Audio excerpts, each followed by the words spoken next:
आज नरसिंगों का पर्व है।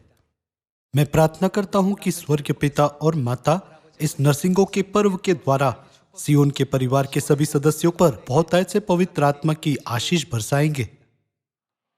आज आइए हम नरसिंगों का पर्व और प्रार्थना अवधि शीर्षक के उपदेश के साथ नरसिंगों के पर्व के अर्थ का अध्ययन करके यह समझने के लिए कुछ समय ले कि परमेश्वर ने प्रार्थना के 10 दिनों को नियुक्त करके हमें प्रार्थना करने के लिए अधिक समय क्यों दिया है।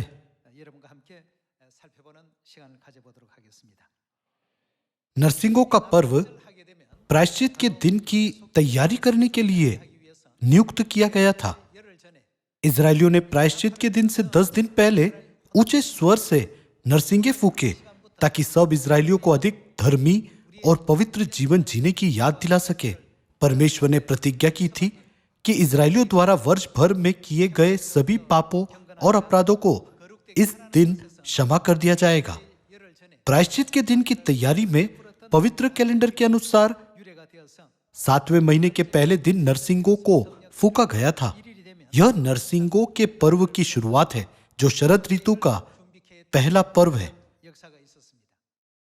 इसे समझने के लिए हमें यह जानने की जरूरत है कि 3500 साल पहले मूसा के समय में क्या हुआ था।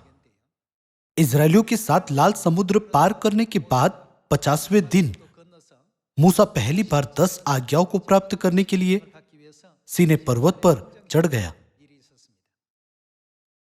जब मूसा पहली बार सीनै पर्वत पर चढ़ा तो वह 40 दिन तक परमेश्वर के साथ रहा।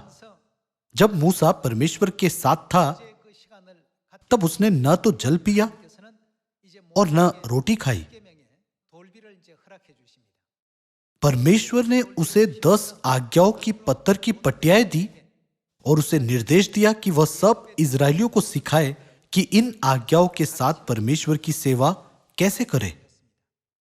लेकिन जब वह 10 आज्ञाओं की पट्टियों के साथ पहाड़ से नीचे आ रहा था तो उसने देखा कि लोग एक सोने के बछड़े की मूर्ति की पूजा कर रहे हैं। मूसा की आंखों के ठीक सामने इजरायली 10 आज्ञाओं में से 2 आज्ञाओं का उल्लंघन कर रहे थे।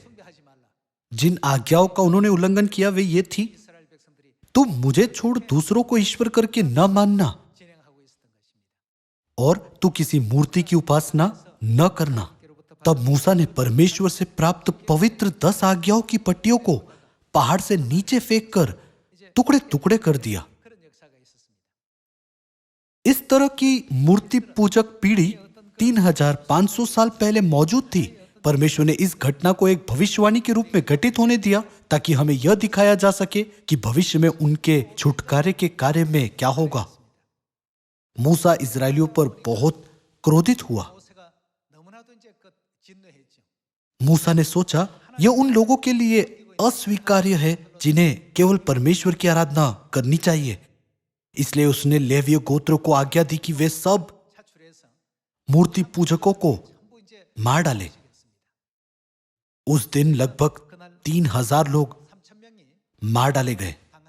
इसलिए इजरायलियों ने पश्चातापी हृदय से परमेश्वर से प्रार्थना की और स्वयं को परमेश्वर की इच्छा स्मरण दिलाई।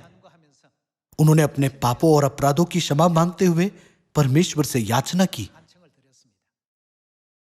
फिर परमेश्वर ने मूसा को सीनै पर्वत पर आने की आज्ञा दी ताकि वह उसे दूसरी बार 10 आज्ञाओं की पट्टियाएं दे सके। जिस दिन वह दूसरी बार 10 आज्ञाओं को प्राप्त करने के लिए सीनै पर्वत पर गया, वह पवित्र कैलेंडर के अनुसार 6वें महीने का पहला दिन था। वहां उसने 40 दिन उपवास किया और उन्हें प्राप्त किया। जिस दिन वह पहाड़ से नीचे उतरा वह पवित्र कैलेंडर के अनुसार 7वें महीने का 10वां दिन था।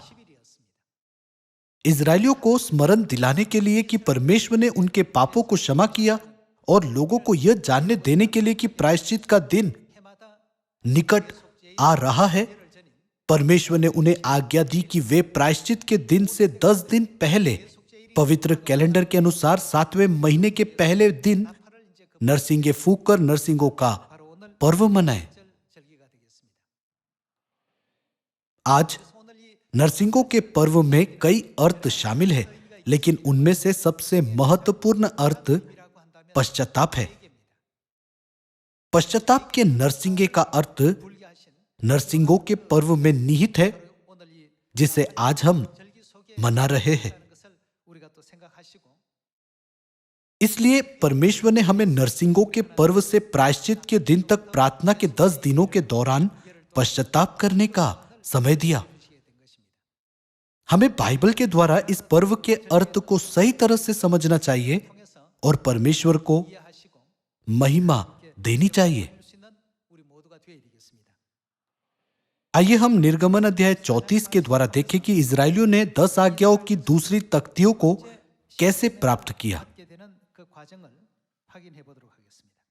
निर्गमन अध्याय 34 वचन 1 यह लिखा है, फिर यहोवा ने मूसा से कहा, पहली तख्तियों के समान पत्थर की 2 और तख्तियां गढ़ ले। तब जो वचन उन पहली तख्तियों पर लिखे थे जिन्हें तूने तोड़ डाला, वे ही वचन मैं उन तख्तियों पर भी लिखूंगा। परमेश्वर ने कहा कि वह इजरायलियों को सोने के बछड़े की पूजा करने के उनके पाप को क्षमा करने के चिन्ह के रूप में पहली आज्ञाओं के समान 10 आज्ञाओं की तख्तियों को प्राप्त करने की अनुमति देंगे। आइए हम आयत 28 पर जाए। मूसा वहां यहोवा के संग 40 दिन और रात रहा और तब तक ना तो उसने रोटी खाई और ना पानी पिया, और उसने उन तख्तियों पर वाचा के वचन अर्थात 10 आज्ञाएं लिख दी। इस प्रकार मूसा ने 10 आज्ञाओं की दूसरी तख्तियों को प्राप्त किया और पहाड़ पर से नीचे उतर आया। परमेश्वर ने इजरायलियों को प्रति वर्ष नरसिंगों का पर्व मनाने की अनुमति दी ताकि वे याद रखें कि परमेश्वर उनके अनगिनत पापों को क्षमा करते हैं। परमेश्वर ने उन्हें पवित्र कैलेंडर के अनुसार 7वें महीने के पहले दिन नरसिंगे देर तक फूंकने की आज्ञा दी। एक बार जब इजरायली नरसिंगों की आवाज सुनते तो वे अपने पापों को क्षमा करने के अनुग्रह के लिए परमेश्वर को धन्यवाद देते और उन्हें 10 दिनों के लिए पश्चाताप करने का समय दिया जाता था। आइए हम इसके बारे में देखने के लिए लेवी व्यवस्था अध्याय 23 देखें। लेवी व्यवस्था अध्याय 23 वचन 24 में लिखा है, इजरायलियों से कहे कि 7वें महीने के पहले दिन को तुम्हारे लिए परम विश्राम हो, उसमें स्मरण दिलाने के लिए नरसिंगे फूके जाए और एक पवित्र सभा इकट्ठी हो। प्रायश्चित का दिन हर साल 7वें महीने के 10वें दिन मनाया जाता है। परमेश्वर ने हमें जानने दिया कि 7वें महीने का पहला दिन जो 7वें महीने के 10वें दिन से 10 दिन पहले होता है, उसमें स्मरण दिलाने के लिए नरसिंगे फूके जाते और एक पवित्र सभा इकट्ठी होती थी। आइए हम गिनती अध्याय 29 वचन 1 पे जाए। अध्याय 29 आयत 1, फिर 7वें महीने के पहले दिन को तुम्हारी पवित्र सभा हो, उसमें परिश्रम का कोई काम न करना, वह तुम्हारे लिए जय जयकार का नरसिंगा फूंकने का दिन ठहरा है। इस प्रकार पुराने नियम में पवित्र कैलेंडर के अनुसार 7वें महीने के पहले दिन नरसिंगों का पर्व मनाया जाता था। तुम होमबलि चढ़ाना जिससे यहोवा के लिए सुखदायक सुगंध हो, अर्थात एक बछड़ा, एक मेढ़ा और एक वर्ष के 7 निर्दोष भेड़ के नर बच्चे, और उनका अन्नबलि तेल से सने हुए मैदे का हो, अर्थात बछड़े के 7 एपा का 3/10वां अंश और मेढ़े के 7 एपा का 2/10वां अंश और 7 भेड़ों के बच्चों में से एक बच्चे के पीछे एपा का 10वां अंश मैदा चढ़ाना, और एक बकरा भी पाप बलि करके चढ़ाना जिससे तुम्हारे लिए प्रायश्चित हो। इन सबों से अधिक नए चांद का होम बलि और उसका अन्न बलि और नित्य होम बलि और उसका अन्न बलि और उन सबों के अग्र भी उनके नियम के अनुसार सुखदायक सुगंध देने के लिए यहोवा का हव्य करके चढ़ाना। इसके बाद प्रायश्चित के दिन का उल्लेख आयत 7 में किया गया है। परमेश्वर ने हमें सिखाया कि नरसिंगों का पर्व और प्रायश्चित का दिन एक दूसरे से अलग नहीं है, बल्कि उनमें एक अविभाज्य संबंध है। इसलिए परमेश्वर ने उन्हें हर साल पवित्र कैलेंडर के अनुसार 7वें महीने के पहले दिन नरसिंगे दूर तक फूंकते हुए प्रायश्चित के दिन की तैयारी करने की आज्ञा दी। इस प्रकार प्रायश्चित के दिन और नरसिंगों के पर्व को अलग नहीं किया जा सकता है। आइए हम लेवी व्यवस्था 26 में परमेश्वर की आज्ञाओं, नियमों और विधियों का तिरस्कार किए बिना पर्वों को पवित्र मानने के बारे में लिखी गई परमेश्वर की शिक्षा को देखें। लेवी व्यवस्था अध्याय 26 वचन 14 में यह कहता है, यदि तुम मेरी न सुनोगे और इन सब आज्ञाओं को न मानोगे और मेरी विधियों को निकम्मा जानोगे और तुम्हारी आत्मा मेरे निर्णयों से घृणा करे और तुम मेरी सब आज्ञाओं का पालन न करोगे वरन मेरी वाचा को तोड़ोगे, तो मैं तुमसे यह करूंगा, अर्थात मैं तुमको बेचैन करूंगा और क्षय रोग और ज्वर से पीड़ित करूंगा और इनके कारण तुम्हारी आंखें धुंधली हो जाएगी और तुम्हारा मन अति उदास होगा और तुम्हारा बीज बोना व्यर्थ होगा क्योंकि तुम्हारे शत्रु उसकी उपज खा लेंगे। परमेश्वर ने कहा कि ऐसा दंड और शाप उन लोगों पर आएगा जो परमेश्वर की आज्ञाओं, विधियों और नियमों से घृणा करते हैं। आइए हम निर्गमन अध्याय 20 पर जाए, आयत 6। और जो मुझसे प्रेम रखते और मेरी आज्ञाओं को मानते हैं उन हजारों पर क्या किया करता हूं? करुणा किया करता हूं। जो पर्व आज हम मना रहे हैं वह एक आज्ञा, एक आदेश और एक वाचा है जिसे परमेश्वर ने हमें मानने की आज्ञा दी है।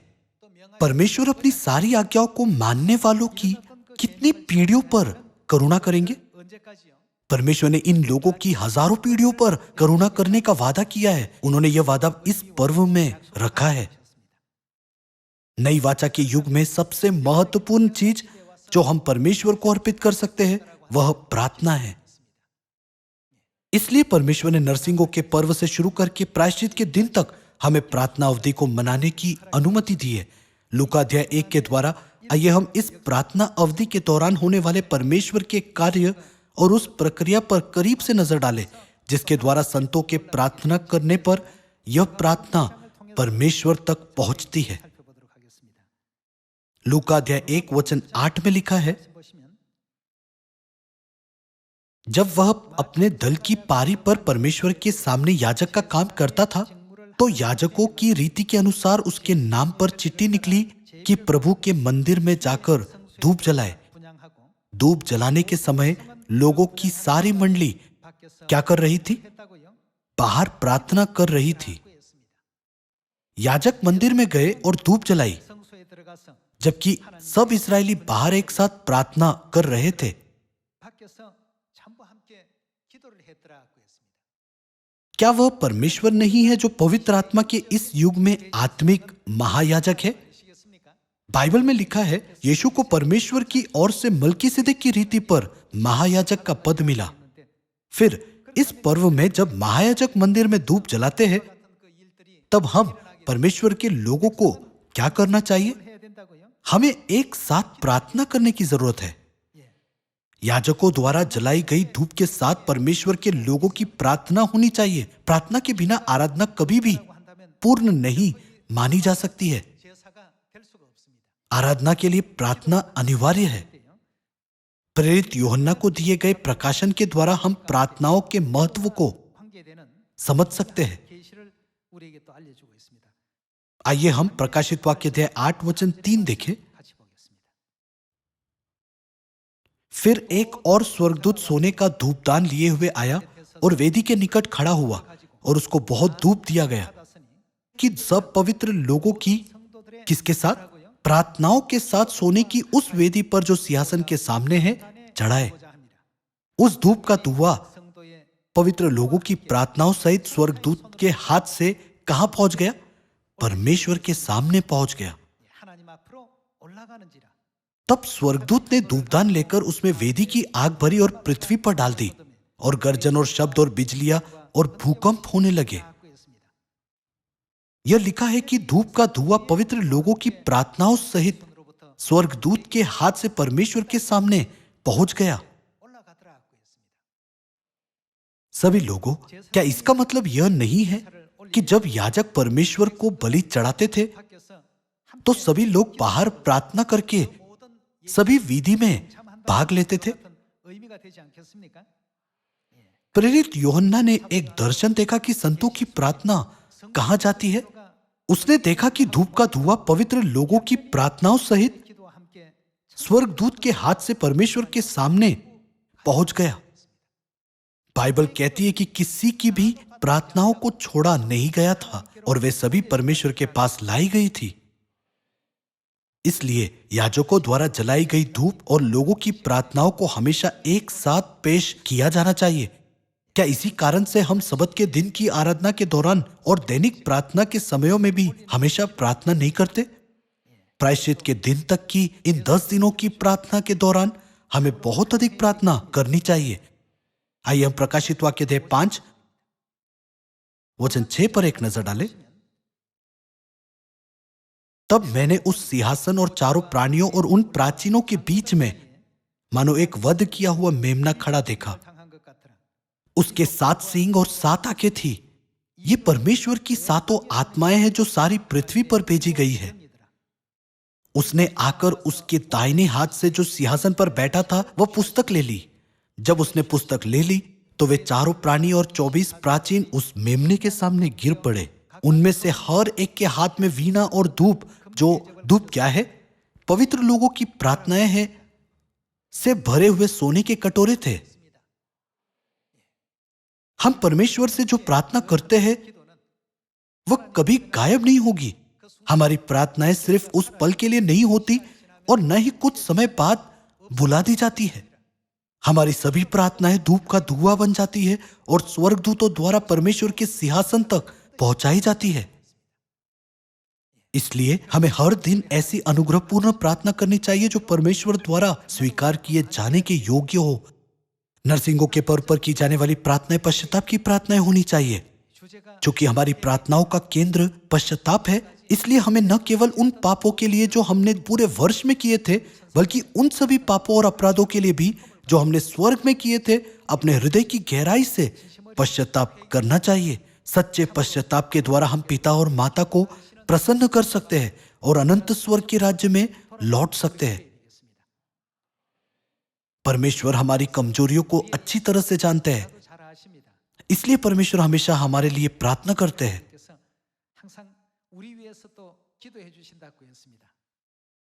आइए हम रोमियो के अध्याय 8 पर जाएं। रोमियो अध्याय 8 वचन 21। कि सृष्टि भी आप ही विनाश के दासवत से छुटकारा पाकर परमेश्वर की संतानों की महिमा की स्वतंत्रता प्राप्त करेगी, क्योंकि हम जानते हैं कि सारी सृष्टि अब तक मिलकर कहराती और पीड़ाओं में पड़ी तड़पती है। और केवल वही नहीं, पर हम भी, जिनके पास आत्मा का पहला फल है, आप ही अपने में कहराते हैं और लेपालक होने की अर्थात अपनी देह के छुटकारे की बाट जोते हैं। इस आशा के द्वारा हमारा उद्धार हुआ है। परंतु जिस वस्तु की आशा की जाती है, जब वह देखने में आए तो फिर आशा कहां रही? क्योंकि जिस वस्तु को कोई देख रहा है उसकी आशा क्या करेगा? परंतु जिस वस्तु को हम नहीं देखते, यदि उसकी आशा रखते हैं तो धीरज से उसकी बाट जोते भी है। इसी रीति से आत्मा भी हमारी दुर्बलता में सहायता करता है, क्योंकि हम नहीं जानते कि प्रार्थना किस रीति से करना चाहिए। परंतु आत्मा आप ही, आत्मा क्या करता है? ऐसी आहें भर भर कर जो बयान से बाहर है, हमारे लिए विनती करता है। कभी कभी हम यह ना जानते हुए कि किस बारे में प्रार्थना करें या कैसे कहे, बार बार एक ही बात दोहराते हुए प्रार्थना करते हैं।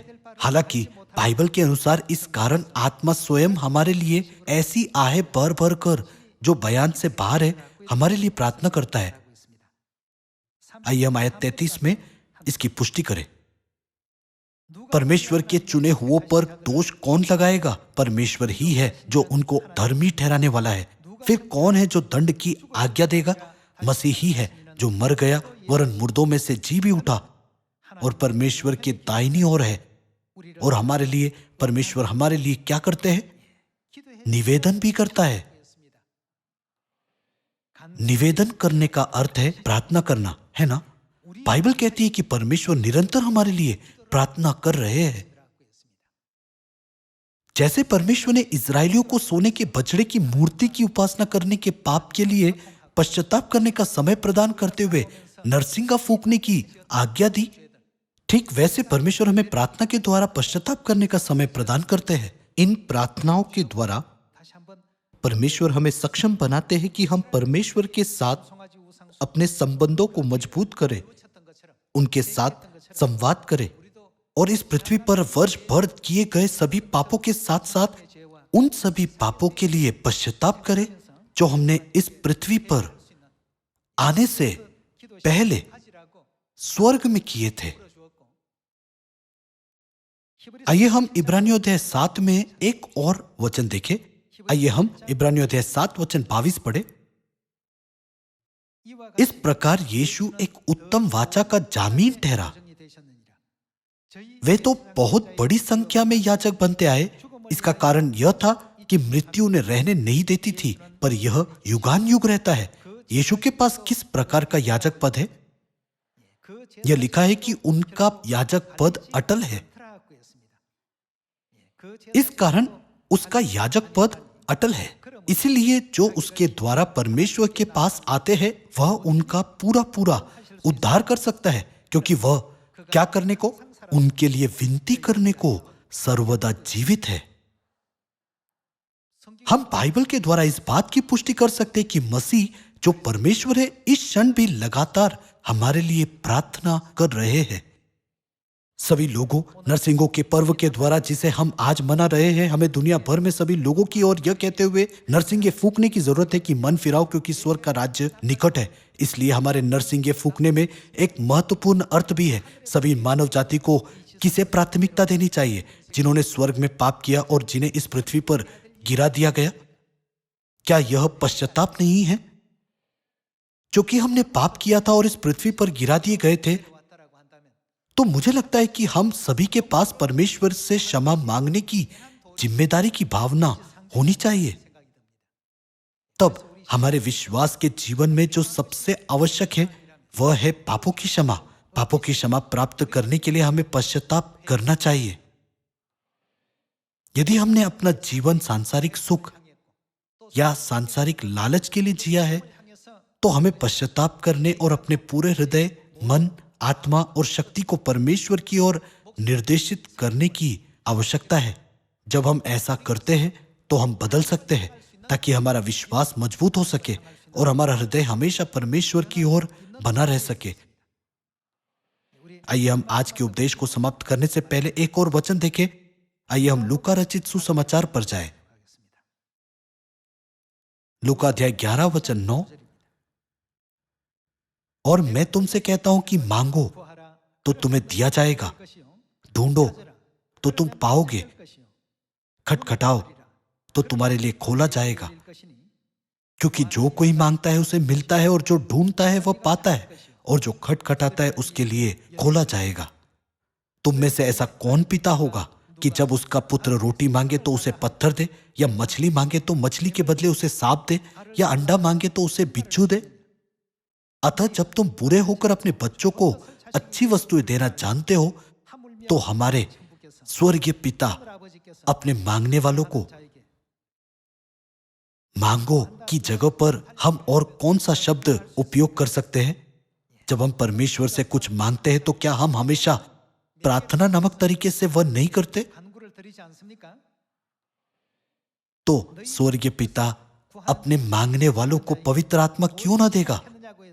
इसका अर्थ है कि वह उन्हें आत्मा देंगे जो उनसे प्रार्थना करते हैं। सभी लोगों, क्या इसका मतलब यह नहीं है कि जब हम प्रार्थना करते हैं तो हम परमेश्वर से पवित्र आत्मा और आशीषें प्राप्त कर सकते हैं? हम प्रार्थना के द्वारा परमेश्वर से पापों की क्षमा भी प्राप्त कर सकते हैं। इस पर्व के द्वारा समरिया में और पृथ्वी की छोर तक सभी लोगों की अगुवाई पश्चाताप में करने के लिए क्या हमें स्वयं पहले पूर्ण पश्चाताप प्राप्त नहीं करना चाहिए, ताकि हम दुनिया भर के सभी लोगों को साहसपूर्वक प्रचार करने में सक्षम हो सके जो अभी तक सत्य में नहीं आए हैं? पूर्ण पश्चाताप प्राप्त करके आइए हम पूरी दुनिया में परमेश्वर के महिमामय सत्य और पश्चाताप के समाचार को सभी लोगों तक फैलाए।